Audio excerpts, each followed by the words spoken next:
Well, I come from a musical family. My mom is a choir conductor and my father studied singing in Russia, in Moscow at the Tchaikovsky Conservatorium there.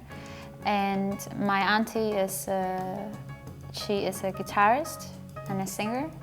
And yes, so it was music in my house all the time, classical music, you know, and I was born in that environment. So, but I wanted to be a ballerina when I was little, and I almost got to the ballet school because I'm very skinny and have very long legs. But then everything changed because Dad took me to a piano concert from Frank Fernandez, which is one of Cuba's most famous classical piano players. And I didn't know, you know, you're little, you really don't know why, you just feel attracted. You feel there's a connection there. So I told Mom I want to play the piano, and Mom said, okay, you go and you audition for the music school. And if you have talent, we will help you afterwards, but we're not going to help you prepare for the audition, because the way it works in Cuba is that you go to the music school and you audition when you're very little, 7 years old, and they just want to see like raw talent, you know, they just want to see, you know, if you can clap, if you can sing a song, if you have good sense of rhythm, if you're musical, and then if you are, then you start in the music school. So you have to be very, very good to get in, and you have to keep your work so you get till the end of the year and you can graduate. And I remember from my class when I was little, probably 20, 25 kids, and at the end of after 7 years we were only 5, you know, because people give up. It's very, very hard. You have to be so focused. We have 3 piano exams in the year. You know, our year goes from September to July, and in every piano exam you have to play 5 pieces, 1 Baroque, 1 classical, 1 romantic, 1 contemporary, and 1 Cuban, from memory, as if it was a concert, and there's no mercy. You have to be very good, and it's very hard, and you have to love it, because if you don't love it, the pressure is just gonna kill you, and you're not gonna be able to continue. You have to really love your instrument and be passionate about it and work really, really hard. I'm a fan of working hard. I can't understand people that don't work hard enough, especially if you play an instrument. You have to love it. You have to love it.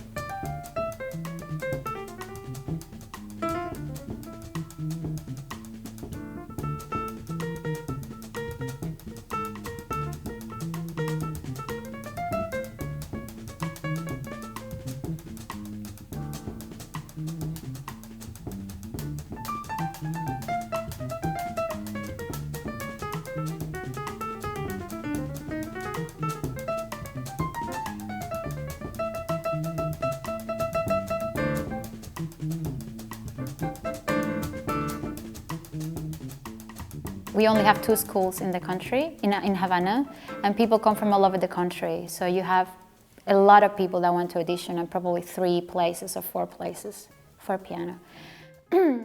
And I remember that when this time came, my dad said to me, look, maybe it's better if you audition for other things and not only piano, you know, because there's so many people, you don't know if you're gonna pass the exam. And I said to Dad, I'd rather sell pizzas on the street than not play the piano. It is piano or nothing. So we're gonna give it our best shot. And I got into the school. I made the second place. And yeah, that was very clear for me at that point that I couldn't leave without playing piano.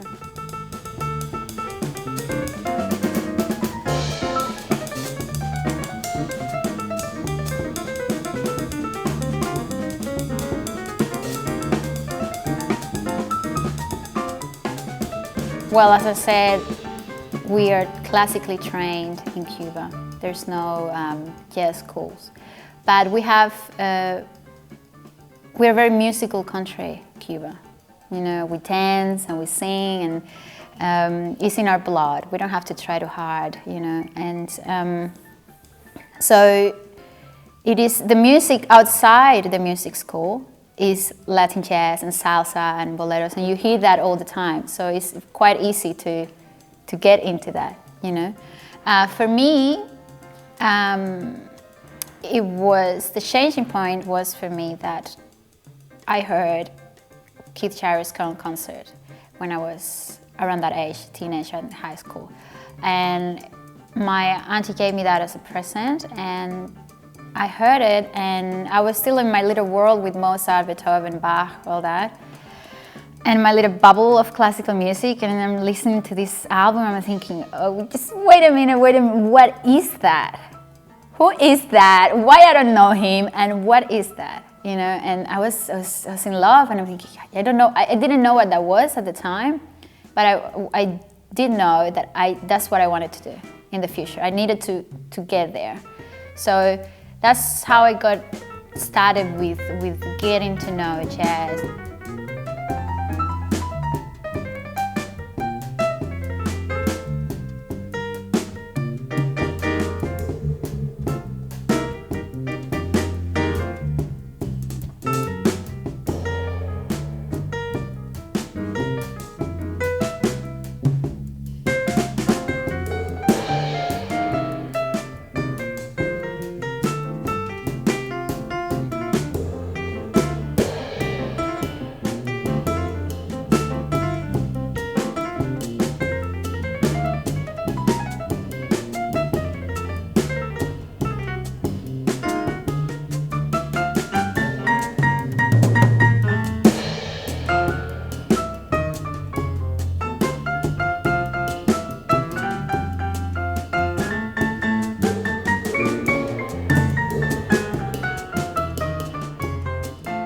The first time I left Cuba to come to Germany was in 2004, to come to Bremen with my mom. My mom has a chamber choir, and at that year there's this big competition that's called the Choir Olympics, and that year the competition was in Bremen.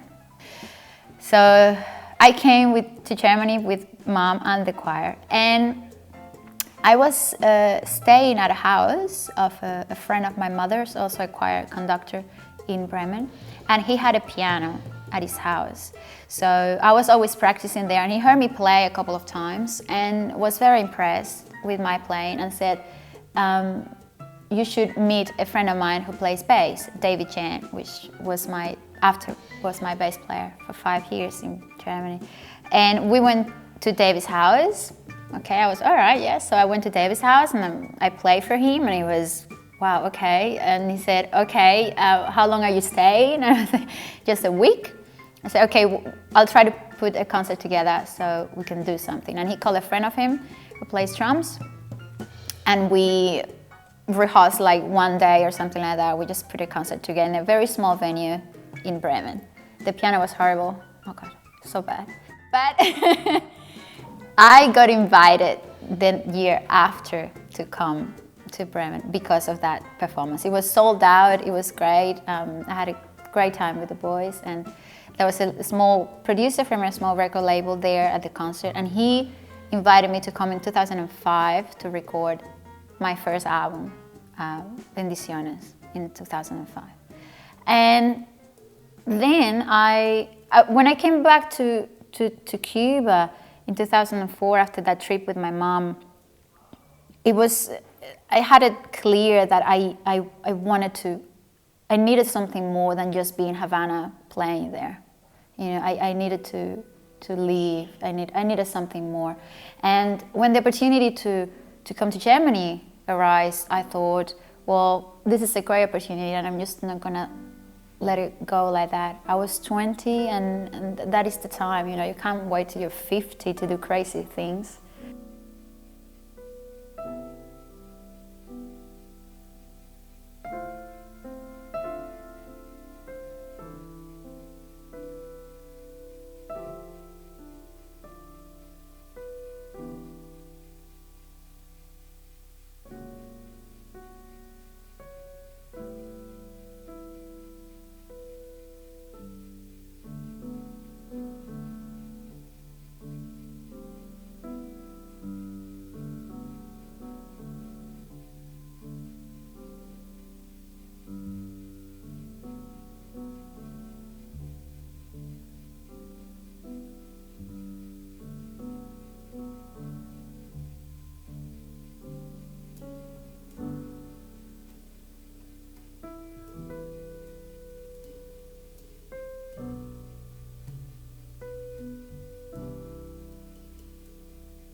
Montreal came because I went to this piano competition in Romania the year before Montreal, and I lost. I don't want to get into Romania. That was very sad, and I thought, I'm not going to any more competitions. That's it. I'm done. And yes, I don't need validation for anyone. I'm just going to play. But then, when you get 30, and I'm already turned 30 in January last year, you cannot go to Montreal anymore. It's until you're 30. So Lynette said to me in Australia, look, this is just, you have your one last shot, so you have to go now when you're 29, because next year you can't go. So go there, because those guys, they know what they're doing, and they're gonna really recognize your talent, and they're gonna really do a good job there. So I'm thinking, okay. So we were at the studio at the time recording the trio album, and we took a couple of extra days to record some solo pieces that I had to send to Montreal. And I really had no expectations or anything. I sent the CD there, and I thought, well, I probably wouldn't. I'm not gonna even get past the semifinals, so I'm not gonna even think about it. But then I got an email. I was here already in Germany because I was on tour, and I got an email that I'm the semifinals. I was invited to play there. I'm thinking, oh wow. So I went there and I played, and I was freaking out. And then I got to the finals, and I was even more freaking out. And then I won. I won, and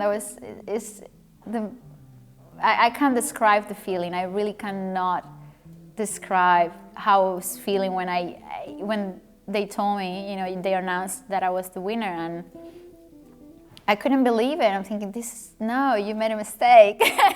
Yes, but I was, and it was very, very emotional moment, and I was over the moon, and very surreal, because after that it's like so many things happen, so many people know you, and they want you to play here and to play there, and interviews here and there, and you think, geez, yeah, it was amazing. So I'm sure I have a very, it's great.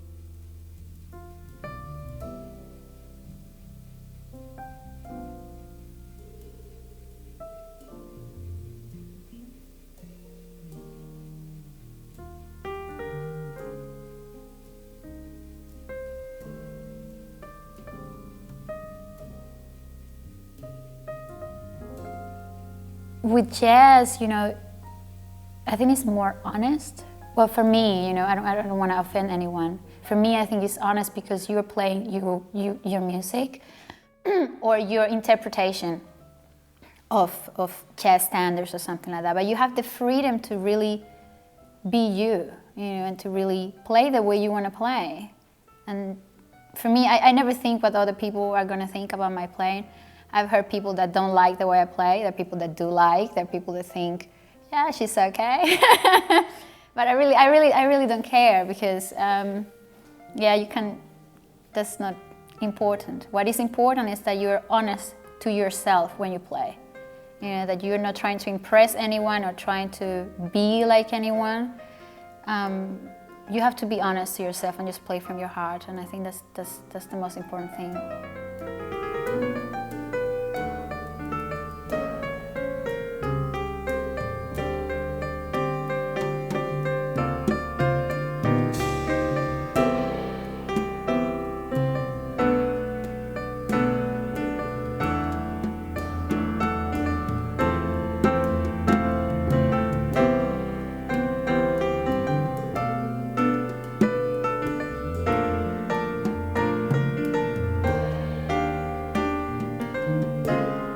Well, I can't be without performing. I think I would, I don't know, I'll get depression or something if I had to just be at home and not being able to play. And I need the audience, I need them. Yeah. And I love when it's like a lot of people like packed. Like, I love that. I hate to be playing in an empty room. I hate it. And I can't understand why are there, musicians out there that get so nervous and they don't want to see anyone. They have this fear of playing, I can't understand it, like, because for me, you're sharing something, you know. It's not about perfection, you know. It's about sharing with them what you have inside, and that is a luxury, you know. And I don't believe that people that actually go to concerts realize that they are, you know, they're living something, they are experiencing something that is a luxury. You know, you have a musician there that is giving everything this musician has inside to you, you know, and is playing for you.